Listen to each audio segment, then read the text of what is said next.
Dear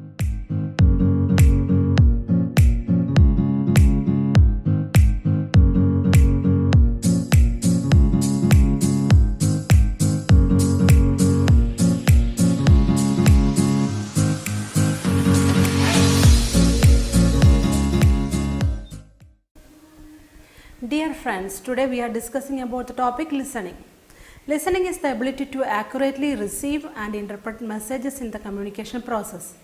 It is the key to all effective communication. Without the ability to listen effectively, messages are easily misunderstood. As a result, communication breaks down and the sender of the message can easily become frustrated. Effective listening is a skill that underpins all positive human relationships. Spend some time thinking about and developing your listening skill. They are building blocks of success. Now you can watch a video about the topic listening.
Good listening skills also have benefits in our personal lives, including a great number of friends and social networks, improved self esteem and confidence, higher grades at school and in academic work, and even better health and general well being. Studies have shown that whereas speaking raises blood pressure, attentive listening can bring it down. Listening is not the same as hearing. Hearing refers to sounds that enter your ears. It is a physical process that happens automatically. Listening, however, requires more than that. It requires focus and concentrated effort, both mental and sometimes physical as well. It means paying attention not only to the story but how it is told, the use of language and voice, and how the other person uses his or her body. Listening is not a passive process. In fact, the listener can and should be at least as engaged in the process as the speaker. The phrase active listening is used to describe this process of being fully involved. Now we can see some barriers to effective listening. To improve the process of effective listening, it can be helpful to turn the problem on its head and look at barriers to effective listening or ineffective listening. For example, one common problem is that instead of listening closely to what someone is saying, we often get distracted after a sentence or two and instead start to think about what we are going to say in reply. This means that we do not listen to the rest of the speaker's message. Generally, we find it much harder to control our body language, and you are likely to show your distraction and or lack of interest by lack of eye contact or posture. The speaker will detect the problem and probably stop talking at best. At worst, they may be very offended or upset. Then active listening. Listening is one of the most important skills you can have. How well you listen has a major impact on your job effectiveness and on the quality of your relationship with others. For instance, we listen to obtain information, we listen to understand, we listen for enjoyment, we listen to learn. Given all this listening we do, you would think we would be good at it. In fact, the most of us are not, and research suggests that we remember between 25% to 50% of what we hear. That means when you talk to your friends for 10 minutes, they pay attention to less than half of the conversation. You hope the important parts are captured in 25 to 50%. But what if they are not? Now you can watch 6 tips for active listening. When someone reaches out to you, you want to be able to support them and help them through whatever they're facing. Listening well is a skill, so we've put together 6 tips on how to actively listen and help a friend going through a tough time. Ask open questions. Instead of asking yes or no questions, try and keep them open-ended. These are the how, what, where, who, and why questions. For example, instead of saying, "Has this been going on a long time?" ask, "How long has this been going on?" Summarize. Summarize what they've said and say it back to them. This helps to show the person that you've been listening and that you understand their situation. Reflect. Repeating back a word or a phrase can encourage people to go on and expand their thoughts. If someone says, "It's been really difficult recently," you can keep the conversation going by simply repeating a word they used in their sentence. This really helps people to open up. Clarify. Sometimes a friend can gloss over an important point. Saying something as simple as, "Tell me more about that," can not only clarify the point for you, but for them as well. Give words of encouragement. It sounds obvious, but a "go on" or "I see" can really give much needed encouragement and help the person to continue talking. Don't feel the need to fill the silences in a conversation though, as quiet moments are good and give the person time to think about their feelings or what they'd like to say next. React. You don't have to be completely neutral. If whoever you're talking to has been having a dreadful time, simply acknowledging this is important. Don't be afraid to say, "You've had an awful time." You need to show that you've understood the situation by reacting to it.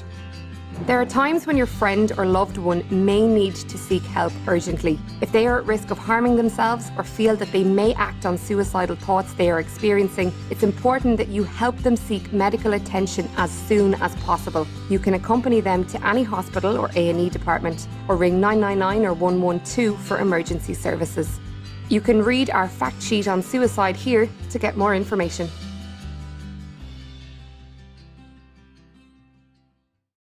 Okay, how to become an active listener? There are 5 key active listening techniques. They will help you to ensure that you hear the other person and that the other person knows you are hearing what they say. The first and foremost one is pay attention. Give the speaker your individual attention and acknowledge the message. Recognize that non-verbal communication also speaks loudly. Look at the speaker directly, then put aside distracting thoughts. Don't mentally prepare a rebuttal. Avoid being distracted by environmental factors, for example, side conversations. Listen to the speaker's body language. The second one is show that you are listening. Use your own body language and gestures to convey your attention. Nod occasionally, smile and use other facial expressions. Note your posture and make sure it is open and inviting. Encourage the speaker to continue with small verbal comments like yes or yeah, like that. Then third one is provide feedback. Our personal filters, assumptions, judgments and beliefs can distort what we hear.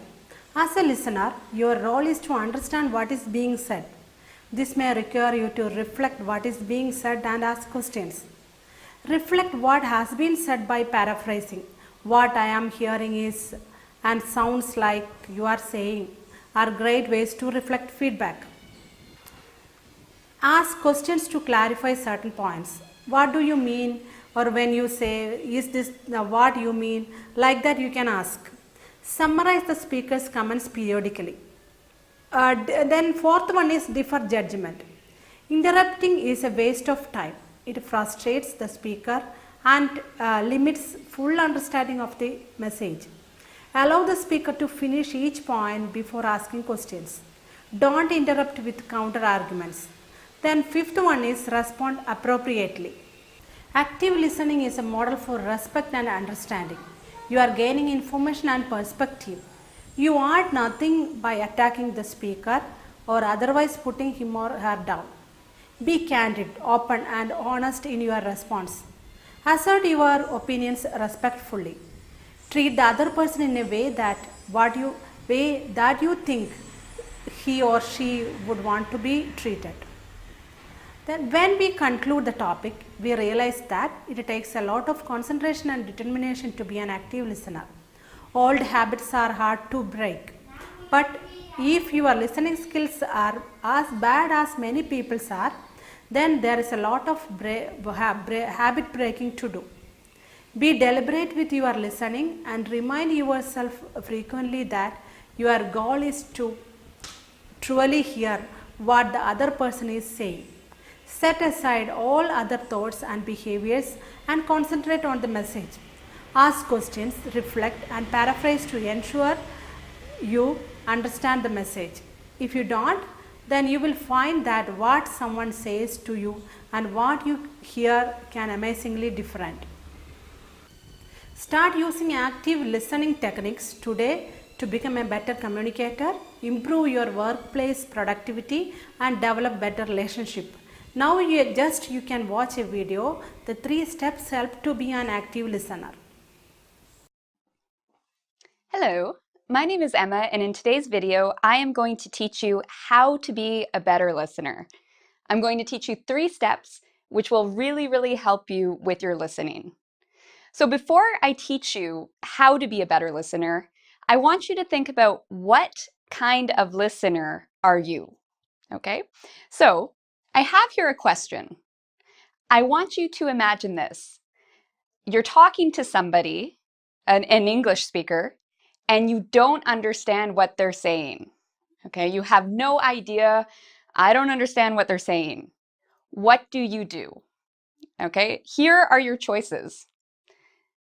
Do you A, look scared? A lot of students do this. Do you B, nod and pretend you understand? Nod and say, I understand, but you really don't understand. You have no idea.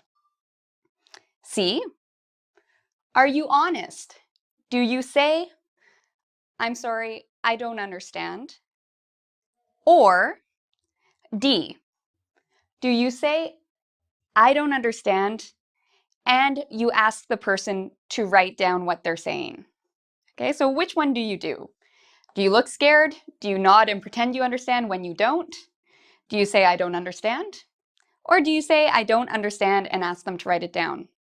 Maybe you do multiple things, okay? Which one do you think is the best thing to do? If you said D or C, you are correct, okay? Now, there is a little bit of a difference between C and D. It's mainly that D, we use some sort of listening strategy. I'm going to teach you some very, very good strategies you can use, which will help you be a better listener. Okay, so if you don't understand something, very first thing you should do is show you don't understand. Okay, you should really let the person know you don't understand. There's nothing to be embarrassed about. We all have times where we don't understand what somebody is saying, but we really do want to know. So it's very important you let the person know that you don't understand. So here are a couple of different ways we can say that. The first one, I didn't catch that. I'm sorry, I didn't catch that. This means the exact same thing as I don't understand. So you can say, I don't understand, or I didn't catch that. You can also say, I'm sorry, I don't understand. One thing a lot of students say, but it's not a good thing to say, I know understand. Okay, this, I know understand. I hear many students say it. This, wrong. Okay, so you can either say, I didn't catch that, I'm sorry, I don't understand, but you cannot say, I know understand. That one is bad English. Okay, so that's the first step. The second step is using a strategy. Okay, so what do I mean by this? When you use a strategy, you're pretty much asking somebody to help you out in a different way. You're asking somebody to do something to help you understand. So this is an excellent expression, very polite. All of these start with, could you please? You can ask the person, could you please write it down? Okay, so I'm sorry, I didn't catch that. Could you please write it down? For some people, when they read it, it's easier than listening to it. You can also ask somebody to repeat what they're saying. Could you please repeat that? Okay, that means, could you please say it again? A lot of English speakers, and also me, myself included, sometimes we speak too fast. So it's perfectly okay if you say politely, could you please speak more slowly? Maybe the problem is the person who's speaking is talking way too fast. So just a nice friendly reminder, could you please speak more slowly?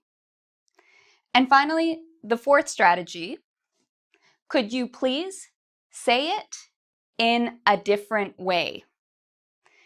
This one is very useful because sometimes when you say to an English speaker, I don't understand, they keep saying the same thing the exact same way, and that's not helpful. Sometimes you really need to hear it in different words. So it's also a great idea to ask the person, could you please say it in a different way?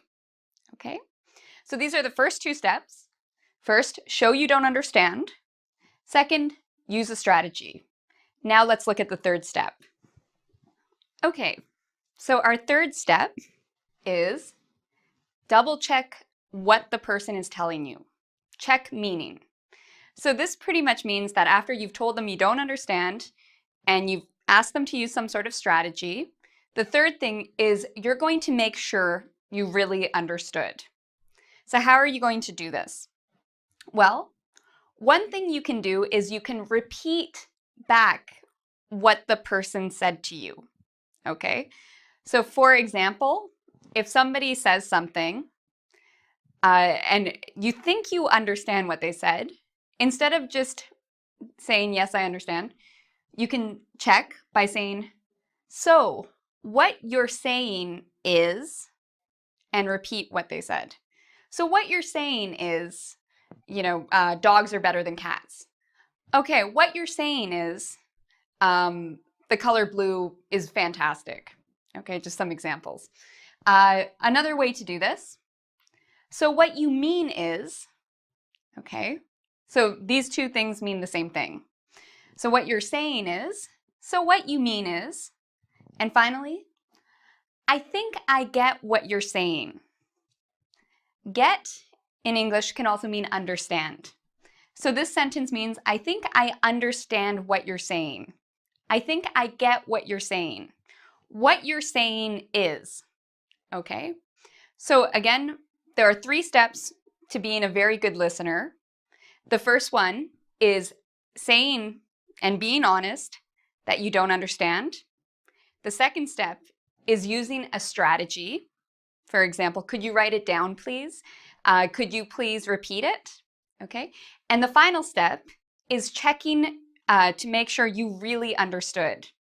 So what you're saying is, if you use these 3 strategies, they will really help improve your conversation, because instead of not having any clue what is happening and being very confused all the time, at least you're going to be more confident and you will understand more. You're not going to understand everything. That's okay. But these strategies will help you understand a lot more than if you just look scared and nod and say, I understand, when you don't. Okay? So I invite you to check out our website at www.ingvid.com. There you can find a quiz on this material and you can practice some of these phrases that I've taught today. Until next time, take care.